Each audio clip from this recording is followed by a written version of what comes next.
Gost poslovnog dana je profesor Beogradskog univerziteta Dejan Miletić. Dobar dan, gospodine Miletiću. Reč je o pregovaranju. Šta je pregovaranje i koliko je ono bitno? Pre svega zahvaljujem na pozivu i moram samo kratku ispravku. Profesor Alfa univerziteta, privatnog univerziteta koji potiče od braće Karić, čisto da ne bude zabune.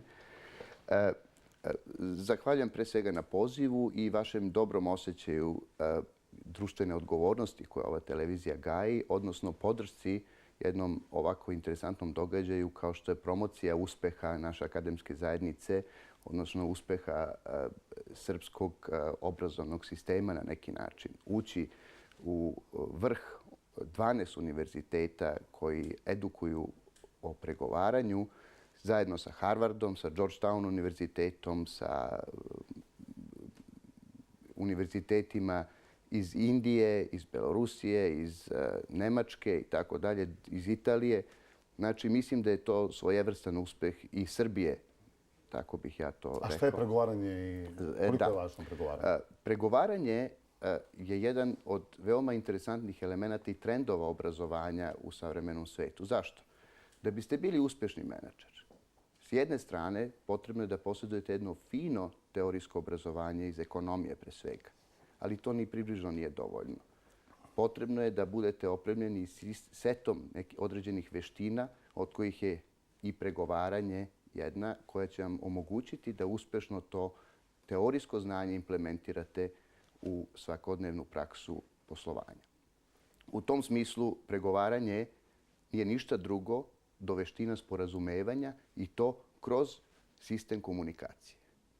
Ko su članovi našeg tima? Jer vi ovdje govorite o domaćoj školi pregovaranja. Pre svega želim da naglasim da škola pregovaranja koju u ovoj situaciji ja zastupam unazad 4-5 godina, sam sam predavač. Pre toga želim da naglasim da je ideja došla od kolege doktora Aleksandra Vidovića, koji je ambasador u Ministarstvu inostranih poslova, pa zatim doktora Aleksandra Prnjata, koji je također radio, i doktora Nikole Čanka, koji su svi dali svoj doprinos u formiranju ove škole pregovaranja na Alfa univerzitetu, odnosno braća Karić univerzitetu. Kroz tu školu je prošlo skoro 200 studenta koji su pozicionirani širom zemlje na vrlo odgovornim mestima, s jedne strane, a s druge strane i širom sveta ih ima.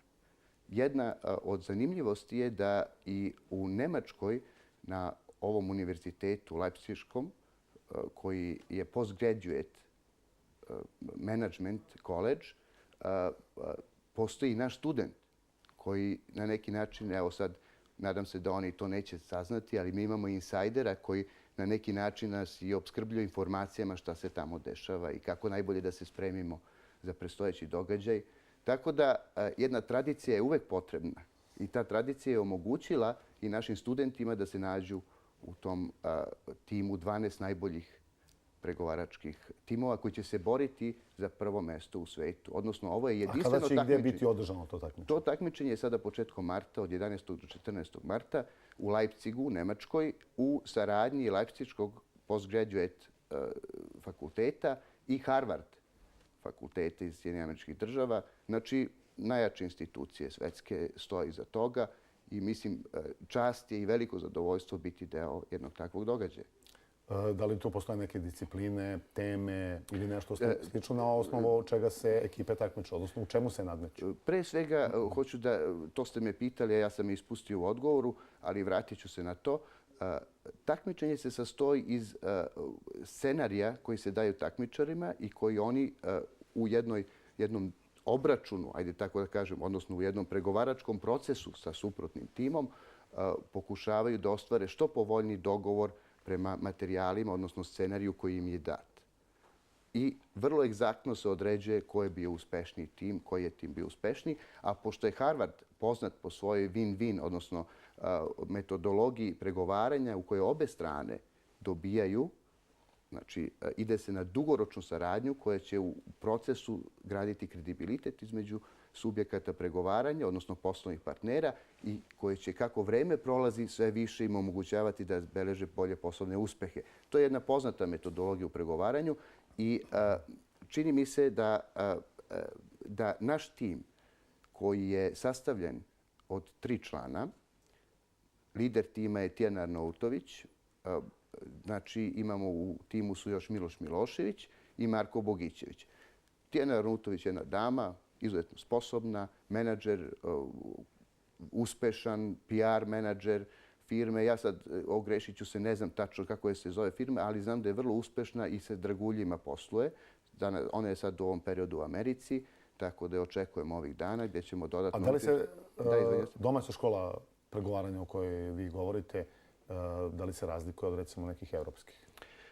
Pa ta škola je formirana na nekoliko stubova. Jedan od stubova je Harvardska škola pregovaranja. Njena metodologija koju je kolega Vidojević uneo u nju početno. Zatim, sastoji se od USAID-evog programa treninga trenera, gdje smo dobili ekskluzivne poslednje materijale koji se u Americi primenjuju, implementiraju u menadžerske strukture, odnosno svi koji žele da usavrše svoje znanje i svoje veštine.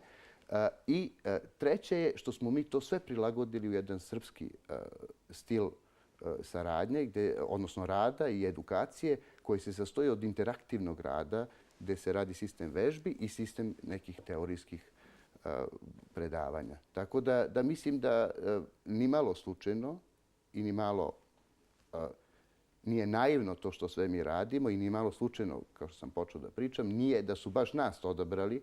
Ovo je 3. godina za redom gdje se to takmičenje održava i prvi put jedan univerzitet s Balkana, odnosno jedna škola pregovaranja s Balkana ima priliku da pokaže šta može i šta zna. I sasvim za kraj još jedno pitanje. Da li ste možda imali kontakte sa nekim domaćim institucijama ili kompanijama i tako dalje koje su jednostavno zainteresovane za ta znanja i veštine da im prenesete, odnosno da je usvoje?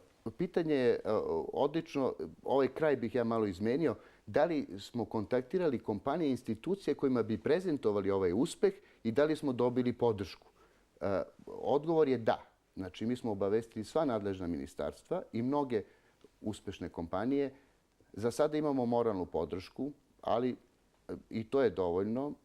Ja zahvaljujem ministarstvima koje su našla za shodno da odgovore i da na neki način potvrde da je to jedan veliki uspeh svih nas. Tako da ja se nadam da u vremenu koje dolazi da ćemo mi kao društvo imati više sluha s jedne strane za podršku mladim i talentovanim ljudima, s druge strane za neprestanu edukaciju koja je u stvari sastavni deo savremenog sveta i 21. veka, a posebno se nadam da će veštine značajno mesto zauzeti u našem obrazovnom sistemu, odnosno izučavati ljude kako da ono teorijsko znanje kad izađu s fakulteta ili iz postdiplomskih studija mogu da na najbolji način primene u praksi. Gospodine Miletiću, hvala vam što ste odvojili vreme za poslednji dan televizije Avala.